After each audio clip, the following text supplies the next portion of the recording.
Assalamualaikum warahmatullahi wabarakatuh. Kami dari kelompok 7 akan mempresentasikan hasil diskusi kami tentang perubahan paradigma bisnis telekomunikasi regulasi pasar. Perkenalkan, nama saya Olivia dengan NIM 2311073.008. Saya Malta Nurjana dengan NIM 231107-2019. Dan dengan saya Mutia Hafifah dengan NIM 2311071018. Pada slide pertama akan dibacakan oleh Melta Nurjana. Yang pertama itu adalah latar belakang. Era digital telah menggeser paradigma komunikasi bisnis dari metode konvensional menuju pendekatan digital yang lebih dinamis. Perusahaan kini memanfaatkan platform digital sebagai media sosial, email, dan alat kolaborasi online untuk membangun hubungan yang lebih erat dengan konsumen, meningkatkan efisiensi operasional, dan memperkuat citra merek.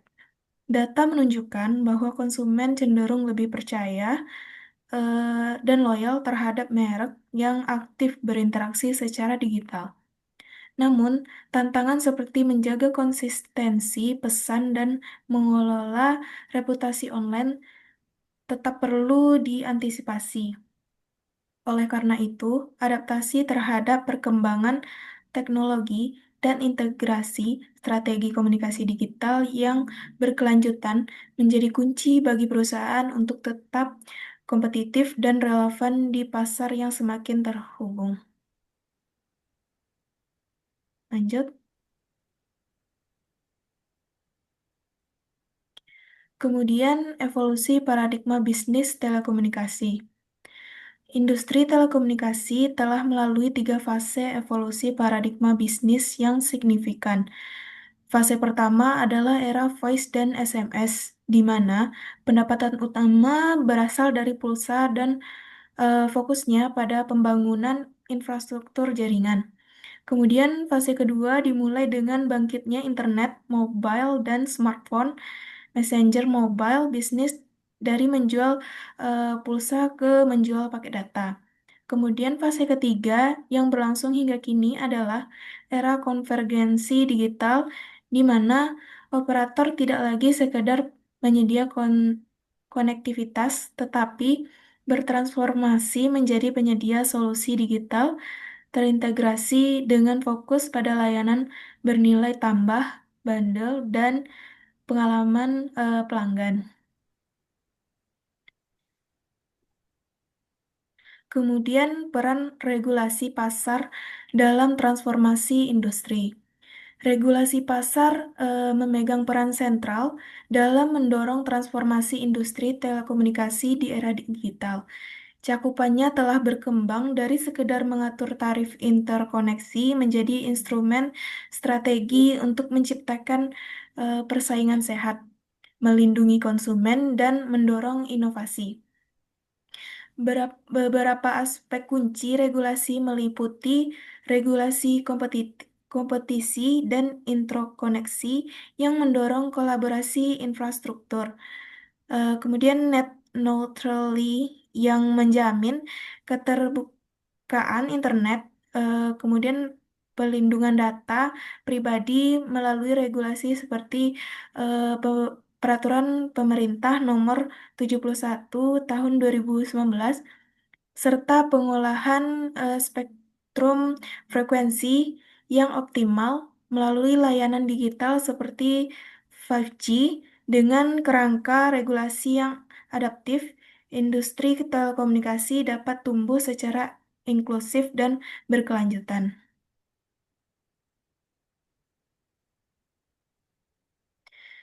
Kemudian strategi transformasi digital operator telekomunikasi. Untuk tetap kompetitif di era digital, operator telekomunikasi mengimplementasikan beberapa strategi kunci.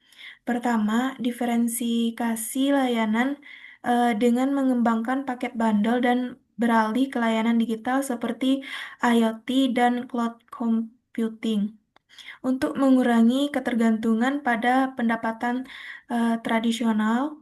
Kedua, transformasi infrastruktur melalui investasi dalam fiber optik, 5G, dan virtualisasi jaringan, SDN atau NFV, untuk meningkatkan kapasitas dan efisiensi.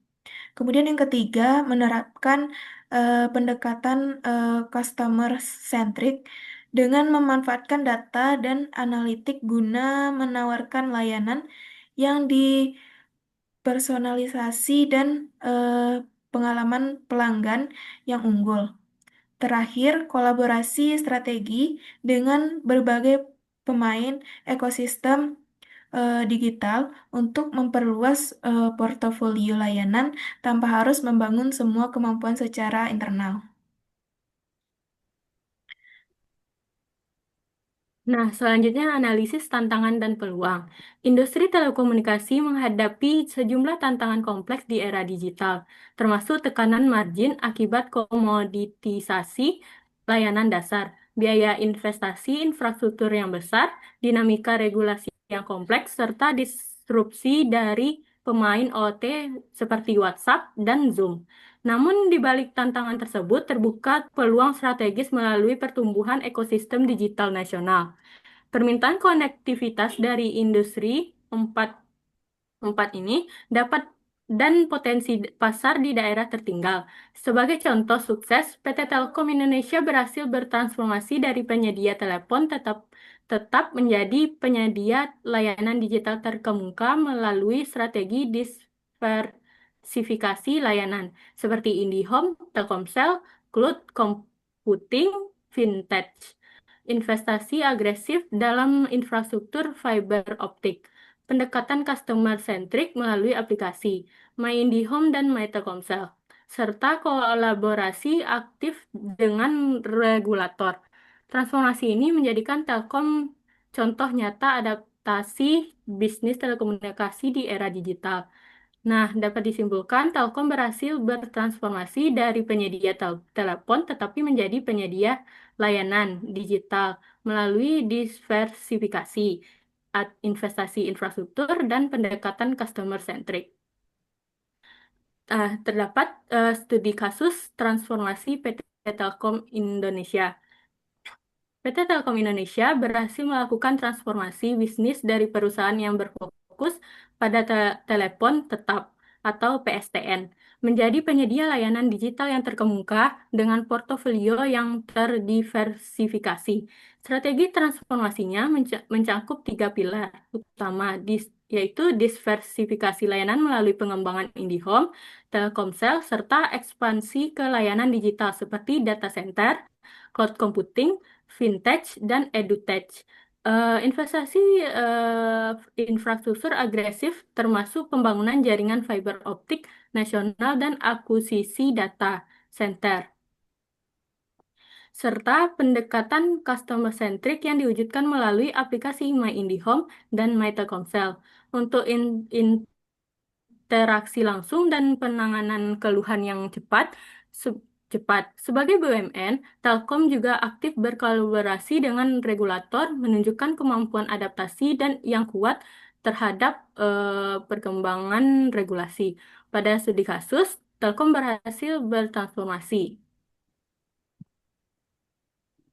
Terus selanjutnya, dampak regulasi terhadap inovasi dan investasi. Regulasi yang baik perlu menciptakan keseimbangan antara perlindungan konsumen dan insentif inovasi serta investasi. Regulasi yang tidak pasti atau terlalu ketat dapat menghambat investasi, sementara regulasi yang jelas dan profesional justru mendorong investasi asing dan domestik.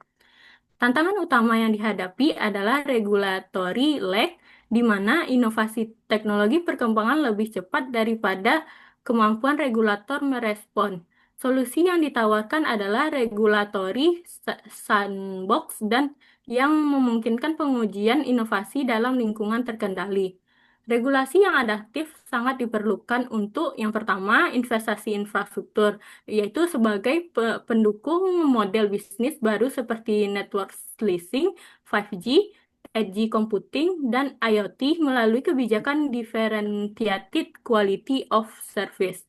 Yang kedua, model bisnis inovatif. Sebagai yaitu sebagai membutuhkan koordinasi antar regular seperti UU PDP, BSSN, dan kebijakan frekuensi untuk menciptakan ekosistem digital yang koheren. Dengan pendekatan yang tepat, regulasi dapat menjadi katalisator inovasi dan investasi di sektor telekomunikasi. Pada dampak ini, regulasi perlu seimbang antara perlindungan konsumen dan investasi inovasi, atau ketidakpastian dapat menghambat investasi, sementara regulasi adaptif mendukung investasi. Terus ada implikasi teknologi 5G dan IoT. Yang pertama itu transformasi model bisnis 5G. Pergeseran dari layanan massal ke solusi industri spesifik melalui network slicing. Contohnya, implementasinya yaitu pabrik pintar, latensi kurang dari 1 milisecond, telesurgery, kendaraan otonom.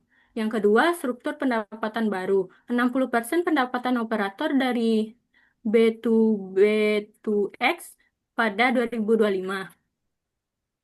ARPU meningkat 3-5 kali lipat dibanding layanan konsumen tradisional. Investasi diperlukan dalam platform manajemen dan partnership ekosistem. Yang ketiga, tantangan regulasi 5G. Yang pertama tuh alokasi spektrum kontiguous untuk kecepatan tinggi, regulasi berbagai infrastruktur yang visible, dan standar baru QoS, yaitu latensi, reliability, availability. Yang keempat, integrasi ekosistem IoT. Pertumbuhan IoT di Indonesia 45% per tahun. Potensi ekonomi digital 135 miliar USD pada 2025. Membutuhkan pendekatan regulasi dan bisnis terintegrasi. Pada implementasi ini, 5G dan IoT mengubah model bisnis dengan network switching, meningkatkan pendapatan B2B, dan memerlukan regulasi yang mendukung alokasi spektrum dan integrasi ekosistem. Dan lanjut, yang kelima, kerangka regulasi IoT. Sertifikasi perangkat dengan standar keamanan dan interoperabilitas. Kebijakan governance data seperti ownership, sharing, monetisasi, koordinasi lintas sektor, transportasi, kesehatan, dan energi. Yang keenam yaitu keamanan cyber dan privacy. Yang pertama tuh security by design dalam arsitektur IoT, perlindungan data sensitif. Yang ketiga, protokol standar penanganan security breach. Dapat disimpulkan regulasi IoT perlu mencakup seperti sertifikasi, governance data, dan koordinasi lintas sektor dengan fokus pada keamanan cyber dan privacy. Nah, selanjutnya yaitu strategi keberlangsungan bisnis. Sebelumnya itu pentingnya strategi keberlangsungan bisnis ini yaitu di era transformasi digital, industri telekomunikasi tidak hanya dituntut untuk berinovasi, tetapi juga memastikan keberlangsungan bisnis dalam jangka panjang. Berikut adalah 5 strategi utama yang dapat diadopsi untuk menghadapi tantangan sekaligus memanfaatkan peluang. Yang pertama, transformasi jaringan cerdas. Dengan mengadopsi SDN atau Software Defined Networking dan NFV, Network Function Virtualization, operator dapat membangun jaringan lebih adaptif, dapat dikonfigurasi ulang sesuai kebutuhan, dan bahkan mampu memperbaiki diri atau self-healing. Hasilnya efisiensi operasional meningkat dan biaya operasi atau OPEX bisa turun hingga 30%. Nah, yang kedua, pemanfaatan AI dan analistik.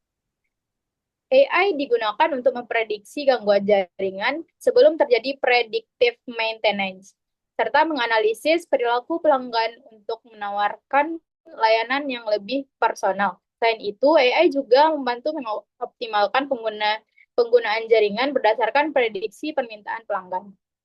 Yang ketiga, tata kelola agile dan compliance. Dengan rekteks pemantauan kepatuhan terhadap regulasi dapat diotomatisasi. Selain itu, prinsip privasi by design diterapkan sejak awal pengembangan sistem. Pendekatan berbasis risiko membantu mengalokasikan sumber daya dengan lebih efektif. Nah, yang keempat, penguatan kolaborasi ekosistem. Dengan mengembangkan API ekonomi, operator dapat berkolaborasi dengan developer dan mitra bisnis untuk menciptakan layanan baru. Model bisnis pun bergeser dari penyedia layanan menjadi platform yang menghubungkan berbagai pemain dalam ekosistem digital. Yang kelima, transformasi budaya digital. Transformasi budaya digital dimulai dari pengembangan talenta melalui pelatihan atau upskilling dan reskilling. Selain itu, dibentuk unit inovasi khusus mengeksplorasi teknologi baru, metodologi agile seperti Scrum dan DevOps diterapkan untuk mempercepat pengembangan layanan. Nah, pada kelima strategi ini saling terkait dan harus dijalankan secara terintegrasi. Transformasi teknologi saja tidak cukup tanpa diimbangi dengan transformasi budaya kolaborasi yang kuat. Dengan pendekatan ini, operator telekomunikasi dapat tetap relevan, kompetitif, dan berkelanjutan di era digital. Next.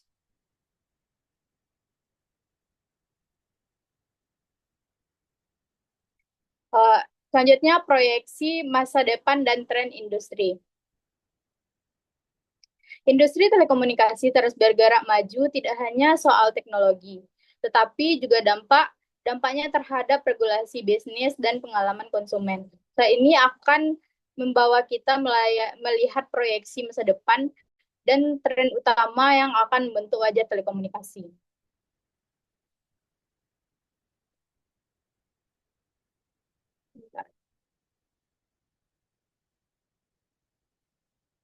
Implikasi bagi pemangku kepentingan, yang pertama, regulator perlu pendekatan agile atau kolaboratif.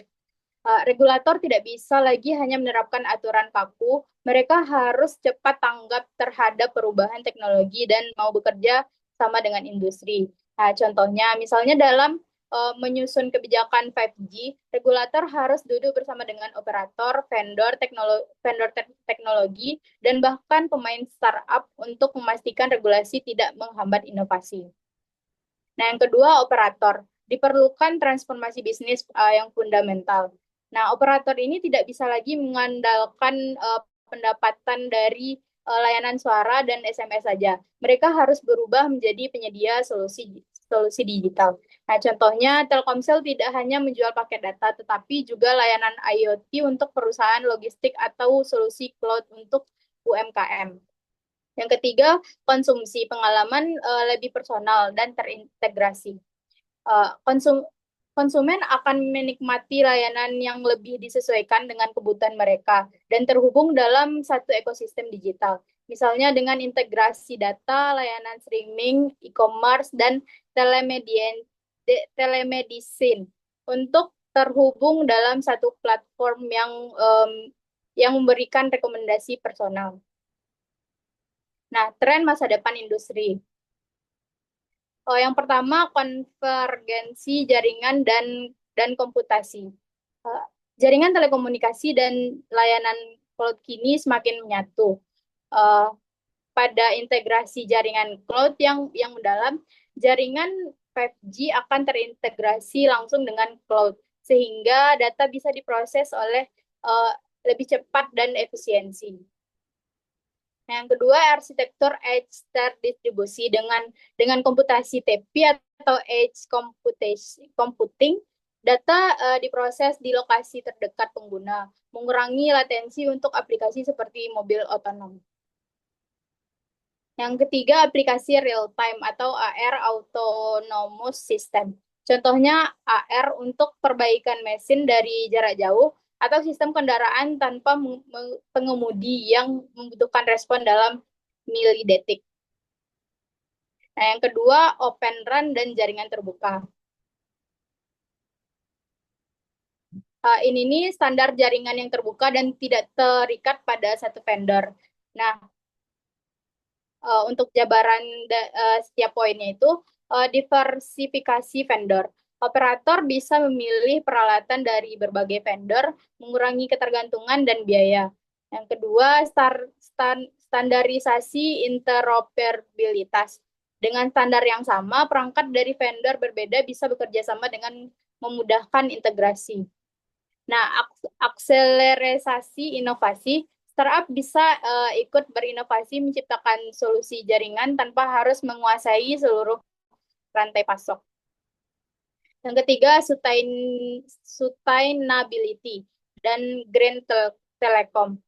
Nah, yang dimaksud dari ini industri telekomunikasi bergerak menuju ramah lingkungan dan efisien energi. Untuk jabaran setiap poinnya itu yang pertama efisiensi energi berbasis AI. AI digunakan untuk mengatur konsumsi energi menara BTS, mematikan yang tidak digunakan pada jam sepi. Yang kedua, ekonomi sirkular. Misalnya mendaur ulang perangkat jaringan lama atau menggunakan material ramah lingkungan. Yang ketiga, target net zero emission. Banyak operator global berkomitmen mencapai nol emisi karbon pada 2030 sampai 2040 didukung energi terbarukan. Next.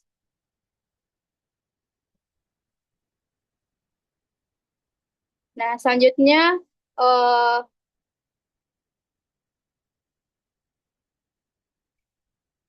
selanjutnya poin 4, AI generasi baru.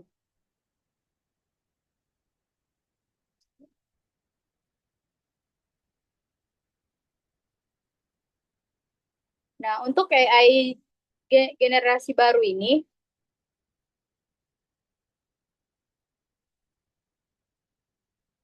sebentar.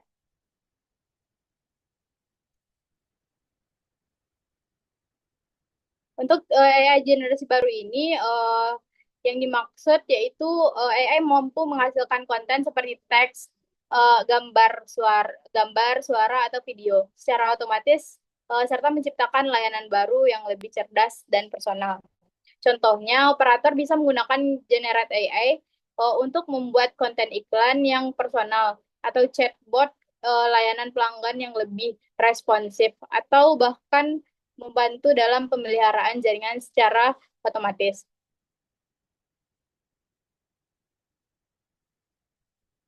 Untuk jaringan All-Native, jaringan ini yang dirancang dan dioperasikan dengan AI sebagai inti sehingga dapat beroperasi secara mandiri atau self-optimizing, self-healing, atau self-securing. Yang ketiga, framework AI yang etis. AI harus dikembangkan dengan mempertimbangkan aspek etika seperti privasi, keadilan, transparansi, dan akuntabilitas. Nah, dalam penggunaan AI ini, untuk layanan pelanggan atau pengambilan keputusan, operator harus memastikan tidak ada bias, data pelanggan terlindungi, dan algoritma dapat dijelaskan atau explainable AI. Untuk poin kelima, keamanan siber adaptif. Jabaran dari poin kelima ini yaitu yang pertama arsitektur zero trust. Yang dimaksud dari arsitektur zero trust ini prinsip keamanan yang tidak mempercayai siapapun baik di dalam maupun di luar jaringan. Setiap akses harus diverifikasi. Dengan zero trust ini, operator tidak lagi mengandalkan firewall saja. Setiap permintaan akses ke jaringan atau data harus melalui autentikasi ketat, bahkan jika berasal dari dalam perusahaan. Yang poin kedua yaitu deteksi ancaman berbasis AI. Yang dimaksud dari deteksi ancaman berbasis AI ini menggunakan AI untuk mengenali pola serangan siber yang tidak terdeteksi oleh sistem keamanan tradisional. Nah, AI dapat menganalisis perilaku jaringan dan mendeteksi aktivitas mencurigakan secara real time.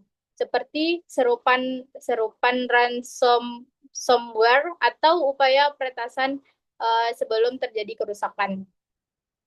Untuk poin ketiga, kriptografi quantum safe. Yang dimaksud dari poin ketiga ini yaitu teknik enskripsi yang tahan terhadap serangan dari komputer kuantum, yang suatu saat nanti dapat memecahkan enskripsi tradisional.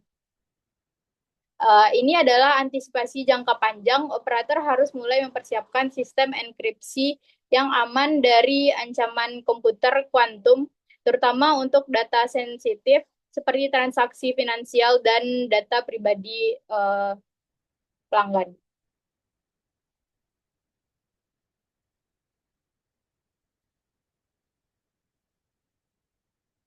Nah, selanjutnya kesimpulan dari semua materi PPT yang kami jabarkan tadi, yaitu berdasarkan pembahasan yang telah dilakukan, dapat disimpulkan bahwa industri telekomunikasi telah mengalami transformasi paradigma yang signifikan dari layanan tradisional berbasis suara dan SMS menuju layanan digital yang terintegrasi. Perubahan ini dipicu oleh perkembangan teknologi digital, adopsi 5G dan IoT, serta dinamika regulasi yang semakin kompleks. Operator telekomunikasi dituntut untuk beradaptasi dengan mengembangkan strategi diversifikasi layanan, transformasi infrastruktur, dan pendekatan customer-centric. Regulasi pasar berperan penting dalam menciptakan lingkungan yang kondusif bagi inovasi dan investasi. Meskipun tantangan seperti regulatory lag dan keamanan data tetap perlu diatasi. Keberhasilan transformasi digital, operator telekomunikasi akan menentukan kemampuan mereka dalam memanfaatkan peluang ekonomi digital dan berkontribusi terhadap percepatan transformasi digital nasional.